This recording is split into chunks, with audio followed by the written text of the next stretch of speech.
बिहार में पंचायत चुनाव को लेकर एक बार फिर बड़ा सवाल खड़ा हो गया है। क्या पंचायत चुनाव नवंबर-दिसंबर 2026 में होंगे या फिर चुनाव की तारीख आगे बढ़कर 2027 कर दी जाएगी? इस पूरे सस्पेंस के बीच अब पंचायती राज विभाग के मंत्री दीपक प्रकाश का बड़ा बयान सामने आया है और मंत्री के बयान से इतना तो साफ हो गया है कि पंचायत चुनाव को लेकर अभी तस्वीर पूरी तरह साफ नहीं है। आदाब, नमस्कार, आप देख रहे हैं मंथन टुडे। मैं हूं आपके साथ उज़मा।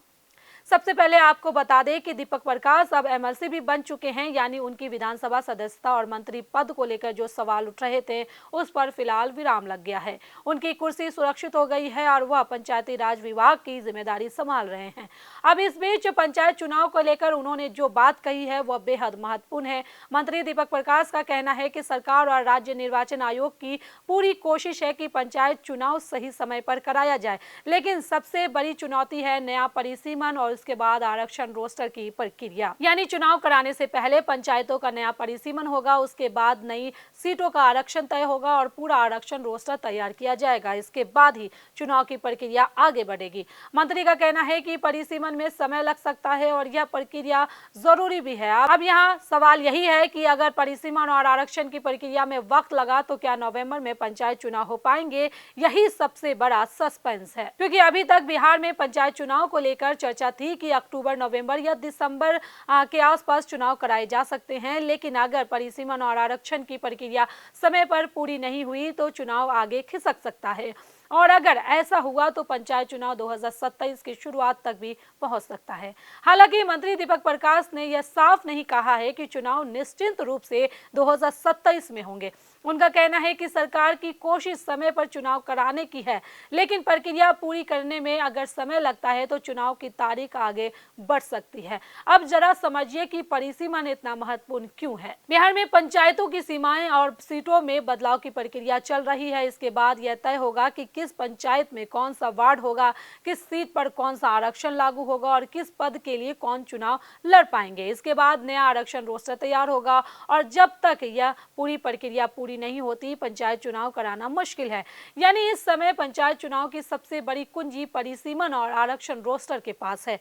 लेकिन इस चुनाव को सिर्फ सरकार और प्रशासन के नजरिए से मत देखिए, क्योंकि इस बार गांव की राजनीति में एक नया खिलाड़ी भी जोरदार तरीके से एंट्री करने की तैयारी कर रहा है। जी हां, हम बात कर रहे हैं जनसुराज और प्रशांत किशोर की। बांकीपुर उपचुनाव में मिली सफलता के बाद जनसुराज का आत्मविश्वास बढ़ा है।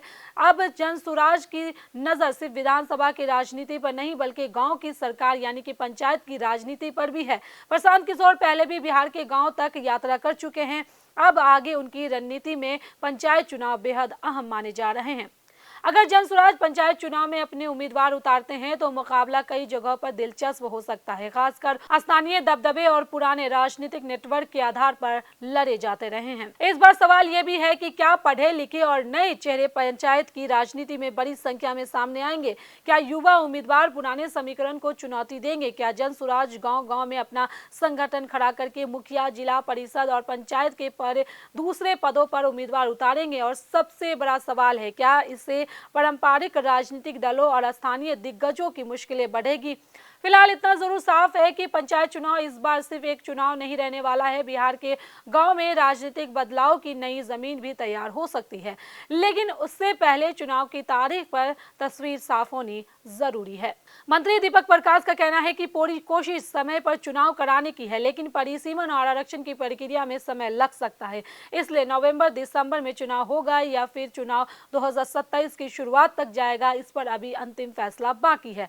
और जैसे ही परिसीमन, आरक्षण रोस्टर और चुनाव की तारीख को लेकर कोई आधिकारिक अपडेट सामने आता है, सबसे पहले आपको उसकी जानकारी दी जाएगी, क्योंकि इस बार बिहार की गांव की सरकार का चुनाव सिर्फ मुखिया और पंचायत प्रतिनिधियों का चुनाव नहीं होगा, बल्कि आने वाले समय में बिहार की राजनीति की दिशा और दशा तय करने वाला चुनाव भी बन सकता है। चलिए, फिलहाल इस खबर में बस इतना ही। बिहार की ऐसी राजनीतिक खबरों के लिए बने रहे मंथन टुडे के साथ साथ ही हमारे चैनल को लाइक करें, सब्सक्राइब करें, फॉलो करें और निष्पक्ष पत्रकारिता देखना तो देखते रहे मंथन टुडे। बहुत बहुत शुक्रिया।